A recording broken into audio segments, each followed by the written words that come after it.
अस्सलाम वालेकुम दोस्तों, फिनोमिनल फैक्ट्स में आप सबको खुश आमदीद। इसराइल दुनिया के सबसे छोटे ममालिक में से एक है, लेकिन इसका शुमार दुनिया के ताकतवर ममालिक में होता है। इसराइल को चारों तरफ से दुश्मन ममालिक ने घेरा हुआ है और ये दुश्मन भी ऐसे हैं जो मौका मिलते ही इसराइल को ख़त्म कर देना चाहते हैं। 1948 में पहली दफ़ा इसराइल दुनिया के नक्शे में उभरा।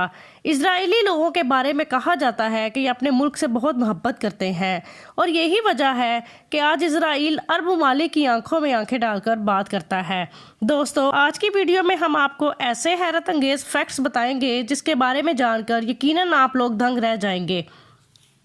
दोस्तों, इसकी एक खूबी ये भी है कि दुनिया के किसी भी कोने में यहूदी बच्चा पैदा होता है तो इसे इजरायली नेशनैलिटी मिल जाती है, यानी दुनिया में कोई भी यहूदी जब चाहे इसराइल में जाके रह सकता है। आप इससे भी अंदाज़ा लगा सकते हैं कि इसराइल अपने मानने वाले मज़ाहिब के लोगों के कितना करीब है।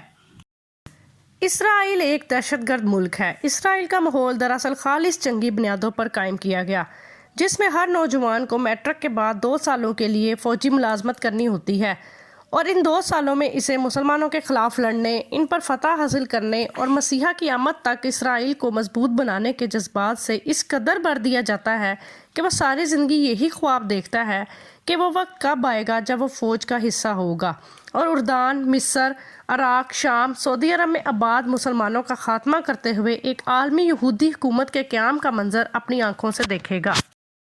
इस सारी प्लानिंग में यहूदियों के सबसे बड़े आलिम अल-नून इसहाक का हाथ है, जिसने कमाल महारत से इसराइल नौजवान नस्ल को मुसलमानों के मुखालिफ बना दिया है। ये वो आलिम है जिसको सुनने के लिए लाखों यहूदी इकट्ठे होते हैं। ये वो मुल्क है जिसने दुनिया की मईशत के ऊपर बड़े ज़बरदस्त तरीके से अटैक किया हुआ है और दुनिया में इस वक्त हर मुल्क की मईशत डाउन जा रही है, लेकिन इसराइल ने अपने बेशुमार लोगों को ऑनलाइन मार्केटिंग के अंदर डालकर दुनिया की मार्केटिंग का बड़ा हिस्सा अपनी तरफ खींच लिया है। क़याम पाकिस्तान के आगाज़ से ही इस बात का ऐलान कर दिया गया था कि पाकिस्तान कभी इसराइल को तस्लीम नहीं करेगा। ये अल्फाज किसी और के नहीं बल्कि बाबा कायद मोहम्मद अली जिन्नाह के थे। अव्वल दिन से इसराइल पाकिस्तान से खौफज़दा था और पाकिस्तान का वजूद उसके लिए बाइसे तस्लीम नहीं था। पाकिस्तान के पहले वज़ीर आज़म लियाक़त अली ख़ान को एक बड़ी रकम बतौर अमदाद पेश करने का लालच दिया गया, जो कि उस वक्त अरबों की मलकियत थी, और शर्त रखी गई कि वो सिर्फ़ एक बार अपनी ज़बान से इसराइल को तस्लीम करने का ऐलान कर दें। लेकिन लियाक़त अली ख़ान ने उस वक्त ये बात बहुत सख्ती से की थी कि ऐसा होना किसी सूरत मुमकिन नहीं है। पाकिस्तान कभी इसराइल को तस्लीम नहीं करेगा। अब यहाँ ये सवाल उठता है कि इसराइल को ऐसी भी क्या आफत आन पड़ी कि वो सारी दुनिया को छोड़कर पाकिस्तान से ही खुद को तस्लीम कराना चाहता था। दोस्तों, पाकिस्तान बनने के चंद साल बाद इसराइल के वज़ीर आज़म ने इसराइली लोगों को इकट्ठा किया और कहा कि तुम्हें अरबों से कोई ख़तरा नहीं, तुम्हें ख़तरा है तो सिर्फ पाकिस्तान से। पाकिस्तान के वजूद को मिटाना होगा। सोचने की बात यह है कि उस वक्त एक गरीब, बेबस, परेशान और मसाइल से घिरे पाकिस्तान से इसराइल को क्या ख़तरा हो सकता था। उस वक्त पाकिस्तान के पास ना तो कोई जदीद हथियार थे और ना ही एटम बम का तस्वुर था। अरब ममालिक तो उस वक्त तेल और वसाइल से माला माल थे और इसराइल को टक्कर देने की हालत में भी थे, लेकिन फिर भी इसराइल ने पाकिस्तान पर हमले किए, लेकिन अल्हम्दुलिल्लाह हमारी फ़ौज ने उन्हें मार भगाया।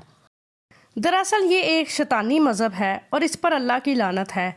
ये वो कौम है जो चाहती है कि पूरी दुनिया को अपने कब्ज़े में कर ले। इसराइल की कुल आबादी 92 लाख है। देखा जाए तो ये आबादी पाकिस्तान से बहुत कम है। ये चाहता है कि पूरी दुनिया में सिर्फ एक हुकूमत कायम की जाए, करेंसी ख़त्म कर दी जाए, पूरी दुनिया का एक ही सेंट्रल बैंक होगा, पूरी दुनिया की एक ही फ़ौज होगी, किसी किस्म की रियासती खुदमुख्तारी और कौमी रियासत का वजूद नहीं होगा, तमाम कारोबार, घर वगैरह रियासत की मलकियत होंगे, किसी किस्म की निजी मलकियत नहीं होगी, ख़ानदान नाम के इदारे का खात्मा कर दिया जाएगा और बच्चे रियासत पालेगी। दुनिया की आबादी को बहुत हद तक कम करने के बाद इसे मज़ीद बढ़ने से रोका जाएगा। तमाम तलीमी इदारे हुकूमत की मलकियत में होंगे, तमाम गाड़ियाँ भी हुकूमत की मलकियत में होंगी, ज़रूरी सफ़र के अलावा हर किस्म के सफ़र पर पाबंदी होगी। और बस इतना ही नहीं बल्कि लोगों की रिहाइश के लिए इलाके मखसूस कर दिए जाएंगे और इनके अलावा वो कहीं भी रिहाइश नहीं रख सकेंगे। ये सब इसलिए कि वो अपना सनती जोन पैदा कर सकें। यह है आलमी हुकूमत का नक्शा जो मगरिब नाफिज करने जा रहा है। اسرائیل جس کا معنی ہے اللہ کا بندہ یا رات کی تاریکی میں اللہ کی طرف چلنے والا، یہ لقب حضرت یعقوب کا ہے۔ بہت ہی کم لوگ ایسے ہوں گے جنہیں یاد ہوگا کہ اسرائیلی وزیر اعظم نے یہ الفاظ کہے تھے نعوذ باللہ کہ وہ مدینہ منورہ کو اپنا دارالخلافہ بنائے گا، لیکن پھر بھی انہیں پاکستان کا ہی ڈر ہے۔ نیو ورلڈ آرڈر ایک ٹرم ہے جس پر اکثر لوگ بحث کرتے ہیں، لیکن اس کا مقصد نہیں جانتے کہ یہ ہے کیا۔ اصل میں نیو ورلڈ آرڈر ہی ایک وجہ ہے جس کی وجہ سے یہودی پاکستان کے پیچھے پڑے ہیں کہ کچھ بھی لے لو لیکن ہمیں تسلیم کر لو۔ نیو ورلڈ آرڈر ایک ایسا نظریہ ہے جو کہ ایک مذہب ہے جس میں صرف دجال کی حاکمیت ہے اور یہودی جو چاہے وہی کرے گا۔ اس نیو ورلڈ آرڈر کے تحت دنیا کے ہر ملک کو اس کے تابع ہونا ہوگا، دنیا کے ہر ملک کو اپنے آئین اور اپنے مذہب کو چھوڑنا ہوگا اور ساری دنیا کا بس ایک ہی مذہب پر اتفاق ہوگا۔ اسرائیل کی ریاست وہ ریاست ہے جس سے ہمارے نبی کریم صلی اللہ علیہ وسلم کی احادیث مبارکہ کی روشنی میں مسلمانوں کی آخری جنگ ہوگی۔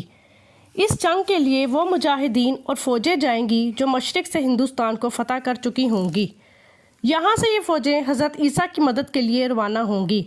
احادیث مبارکہ کا مفہوم کچھ اس طرح سے ہے کہ ان کے پاس بہترین ہتھیار ہوں گے اور ان کے شہ سواروں کی بھی تعریف فرمائی گئی ہے۔ آپ صلی اللہ علیہ وسلم نے فرمایا مجھے مشرق سے ٹھنڈی ہوائیں آتی ہیں۔ دوستو، مشرق میں کون سا ملک اسلام کے نام اور اللہ کے نبی حضرت محمد صلی اللہ علیہ وسلم کی دعا سے وجود میں آیا؟ کن کن ہستیوں نے اس ملک کے لیے اہم کردار ادا کیا؟ یہ سب مسلمانوں کو پتہ ہے۔ اگر پاکستان یہودی مذہب اسرائیل کو مان لے تو پاکستان کے خلاف بہت ہی سازشیں کم ہو جائیں گی۔ دنیا کی ہر نعمت پاکستان کے قدموں میں ہوگی۔ دجال کا رستہ صاف ہو جائے گا۔ دنیا میں موجود آپ کے مخالفین آپ کے دوست ہو جائیں گے۔ اگر پاکستان اسرائیل کو تسلیم کرتا ہے تو یہودی نیو ورلڈ آرڈر میں کامیاب ہو جائیں گے، کہ پاکستان واحد اسلامی ملک ہے جو ان کی کارستانیوں کو تسلیم نہیں کرتا۔ اگر وہ تسلیم کر لے تو پیچھے بچا ہی کیا؟ کیا ہمارے لوگ نہیں جانتے کہ ان کے پیچھے کون ہے؟ اگر ہمیں اسرائیل کو ماننا ہی تھا تو اتنی جنگیں کرنے کی کیا ضرورت تھی؟ کیا ضرورت تھی کہ ہم مقدس مقامات کی حفاظت کے وعدے کرتے؟ کیا ضرورت تھی کہ ایٹم بم بناتے؟ کیا ضرورت تھی کہ ہم اپنی فوجیں تیار کرتے؟ اگر ہم اس کو مان لیتے ہیں تو ساری دنیا تتر بتر ہو جائے گی۔ اس لیے دوستو، چند ایک غداروں کی وجہ سے ملک سے مایوس مت ہونا۔